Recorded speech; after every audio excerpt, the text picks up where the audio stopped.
Greetings, mathematicians. Welcome to the little corner of the internet we call Marshable Math. My name is Mr. Marsh. Today we're going to be discussing the slope-intercept form of the equation of a line. Please make sure that you've got a pencil, a ruler so that you can draw a straight line, and some graph paper, and we'll jump right in.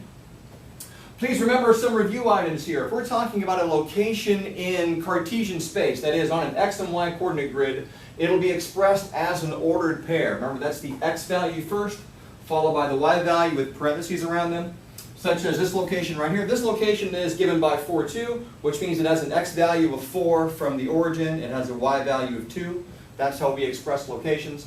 Remember that if we're talking about the graph of an equation, what we mean is the collection of all the solution points.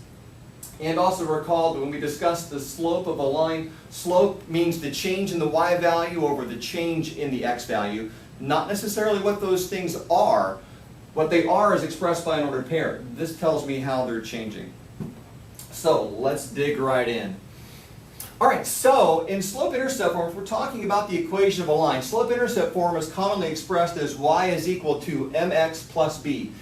Now these things are letters and they're used to represent numbers. The ones that are the variables, the ones that are perhaps going to change, are these x and y values here.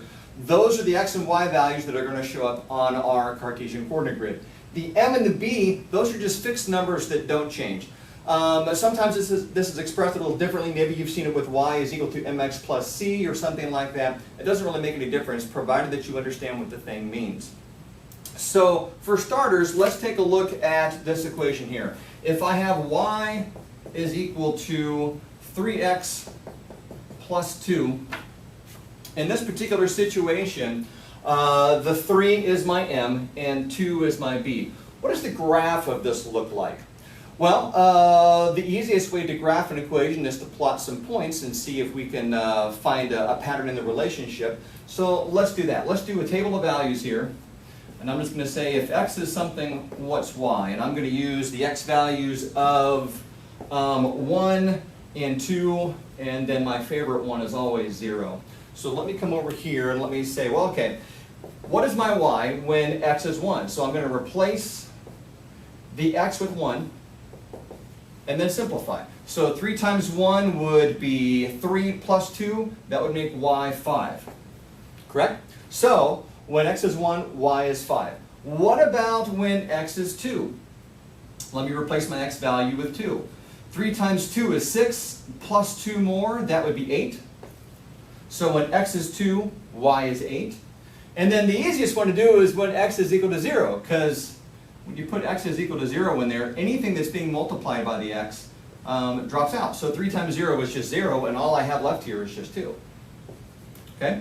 Now, there's a reason why I wrote them on a table like this, is because it's very simple now to express these as points. This is the x value, this is the y value. If I put parentheses around it and kind of draw a little comma there, that's now an ordered pair. So let me plot these points over here and we'll see what it looks like. Don't need that one anymore. So 1, 5. That means my x value is 1 and my y value is 5. 1, 2, 3, 4, 5. That's that location right there.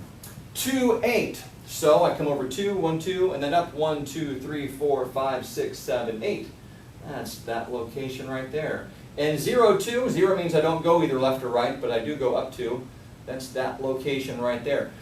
Can you see that if I were to plot more of these points, that they would lie along this region here in the shape of a line?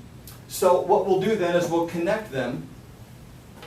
And actually remember, we said the graph is the collection of all the solution points.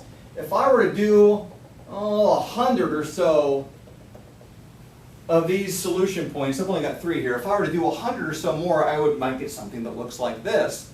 If I do even more and find the points that are in between those points and do as many as I possibly could, eventually all those little points would almost touch each other because they take up some space here on the grid. They would touch each other and they kind of blur or smudge or smear themselves into a line. So when I draw the line like I'm about to do, really what I'm doing is I'm drawing all the possible solution points. So the line would look like that. Okay? So usually you only need 2 points to find the shape of a line. I do a third just to double check. So take a moment now, and I'm going to give you one. Let's have you practice and see if you can do the same thing. So let's do your equation. The one I'd like you to try is this. I'd like you to try to graph on your own graph paper y is equal to negative 2x plus 5. So take a moment, do a table of values like I did here. Oh, I know which ones I want you to use. Let's do x and y. Let me have you do 1, 3, and 0. So substitute x into this equation, find out what y values make the statement true when x are these values, and plot them and see if you get the same thing I do. So go ahead and press pause on the video now. Take a moment and do that. I'll check back with you in a moment.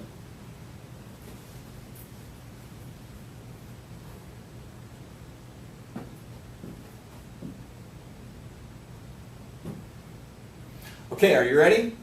Here we go. I'm going to do 1 first. So replacing x with 1, y is equal to negative 2 times the x plus 5. When I put 1 in here, negative 2 times 1 is negative 2 plus 5. Is that not 3? Should be. That kind of rhymed. What if I do 3 now? 3, negative 2 times 3 is negative 6 plus 5. I think that's a negative 1. And then if I do 0 in here, hopefully by now you've already seen that if you put 0 in, all you get is this last number right here. So then that should be 5. Now, these actually then are our ordered pairs. So 1, 3, over 1, up 1, 2, 3. Now we've got a negative number, 3 and negative 1. So if I come over 1, 2, 3, the x first, the negative means I go down, down 1. And then 0, 5, 0, 1, 2, 3, 4, 5. Looks like this. Does it look like it all sits on a straight line there? If you ever get points that are obviously of an equation of a line, and they don't look like they're going to make a line when you connect them, I want to double check. Maybe you've made a mistake or an error in placing them. So if I were to draw all the solution points, I would get this relationship here. Notice that this one's got a negative slope. It goes down. In fact, just for fun, what is the slope of this line? Do you remember what the slope is? Slope is the change in the y over the change in the x value. So let me pick 2 points now. Let me just pick these first 2 ones here, and let's see what the slope is. How do I go from this point here on the left to this point on the right? Well, I would come down 2. It would be minus 2. And then I would go to the right 1. And so that would be a positive 1. So there's my slope. If I did this one, I would get the same value. See, if I come down to this location here, I would come down 1, 2, 3, 4, down 4, and then I would go right 2 to that location there. That would be the same thing. Is that not negative 4 over 2? So the slope of this line is negative 2. But you should have known that, right? Can you see it somewhere in the original equation? Where do you find negative 2? There it is right there.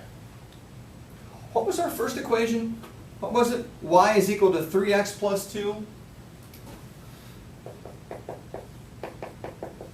We graphed that. Is that the slope?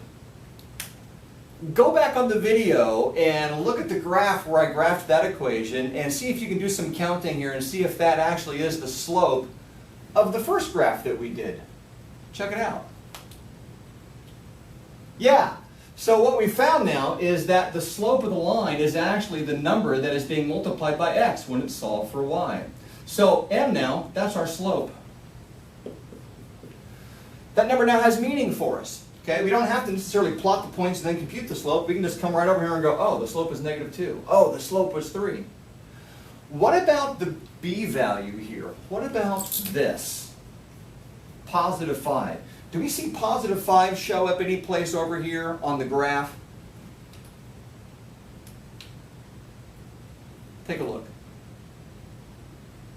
Where do you see it? Look hard. If you need to, press pause. Don't wait for me to just give you the answer. Try to find it yourself.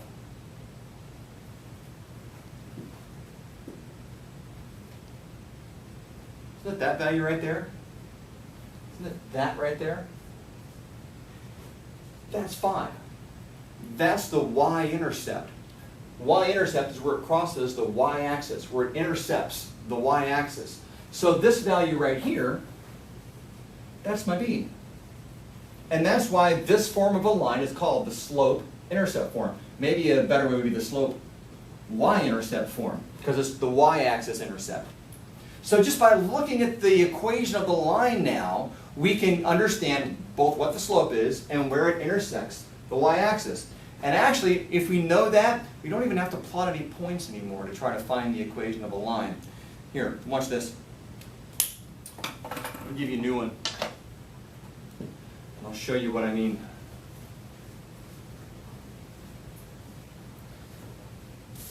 If I take this equation, y is equal to negative 2/3 x plus 4. Let me graph that not by plotting points like we did the first time. Let me graph that now by using the slope and the y-intercept. What do I need? I need a point. The easiest point to pick is just the y-intercept. Because isn't that when x is equal to 0? If I let x is equal to 0, doesn't it make this whole term here disappear and I just get y is equal to 4? Okay, right? So that's my point. My point that I'm going to use is 0, 4. 1, 2, 3, 4. That's my y-intercept right there. Now I need one more point. How do I find that point? I'll use the slope, okay? Because the slope tells me how my points are changing. So what I need to do now is I need to go, how do I interpret negative 2/3? Okay, that's going to be down 2 and right 3 units. So from this location, not from the origin, we don't go from there. The slope tells us how we go from point to point. So from this location, I'm going to go down 2, down 1, 2, and then right 3 units. 1, 2, 3. And I get that point right there. All I need is 2. I caught that. Did you see that? And I draw my line.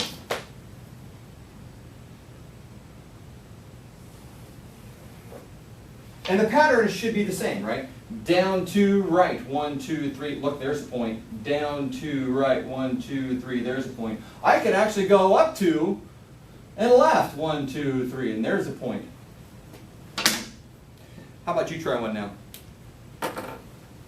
Let's do this one.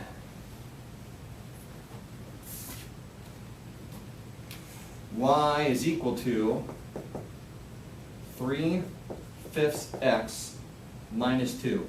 Let me have you take a moment and graph that on your own sheet of graph paper, first by plotting the y-intercept, and then using the slope to find the next point. Go ahead and give that a whirl.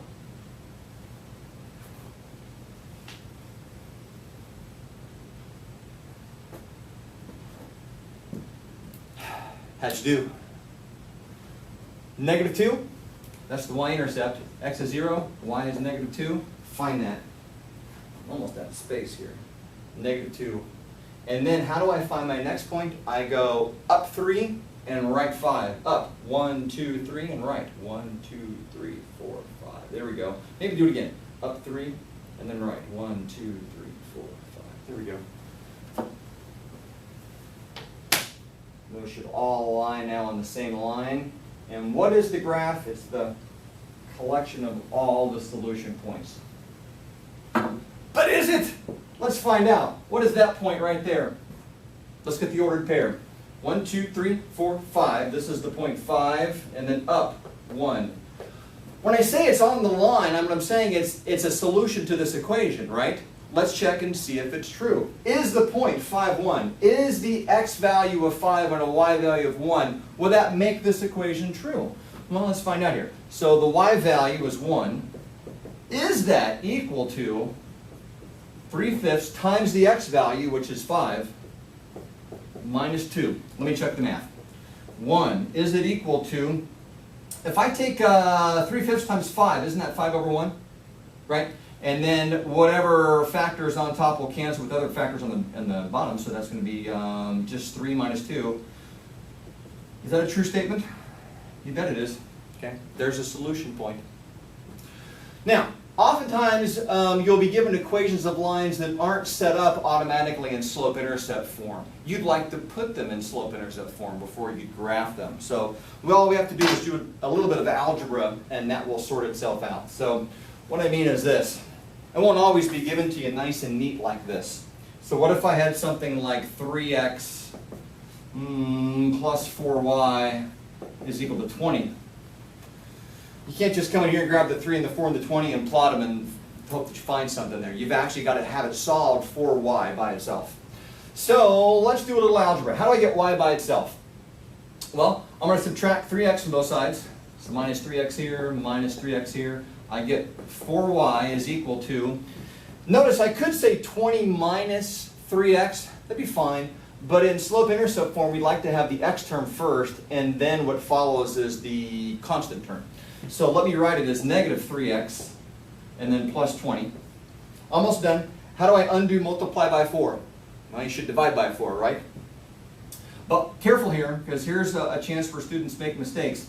If I divide the left-hand side by 4, I have to divide the entire right-hand side by 4, because you know this, that whatever you do to one side of the equation, you must do to the entire other side. It's not just the first thing divided by 4, it's everything divided by 4. So divide that by 4, also divide that by 4. This cancels. In the end, I get y is equal to negative 3/4 x plus 20 divided by 4, 5. Hey, that's real simple to graph now. I come over here, plot my y-intercept up. 1, 2, 3, 4, 5. And then my next point by doing the slope, down 3, 2, 3, and then right, 1, 2, 3, 4. There's my point. What a happy day this is. Graphing was never so easy. There you go. Simple? Got it? What if I give you a graph? Can you go backwards and actually write for me the equation? Should, if you understand this principle. Let's try that. Let me give you this graph here.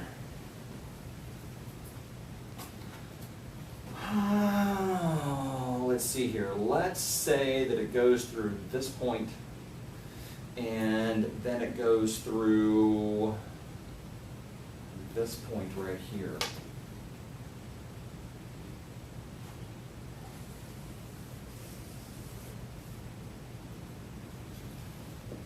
Like that.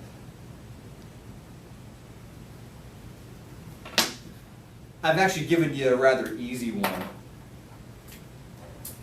because the y-intercept here actually crosses at a very clear location. Okay, what do you need? You need your y-intercept, your b value, and you also need your slope. Okay, figure out what the y-intercept is right here. 1, 2, 3, 4, 5, 6. So my b value here is 6. What's my slope? Slope would be m. Slope is how I get from one value to another value. Usually I like to go from left to right. So how do I get from, say, this location here to that location? I would go down 2, and then I would go right 3. So my slope then is equal to negative 2/3. Put the pieces together. I would then say y is equal to, I'll do it in color so maybe you can pick up on that a bit easier, negative 2/3 x, and then plus my y-intercept here, plus 6. There you go. Easy. I hope you learned something, and I hope you have a great day. Talk to you next time.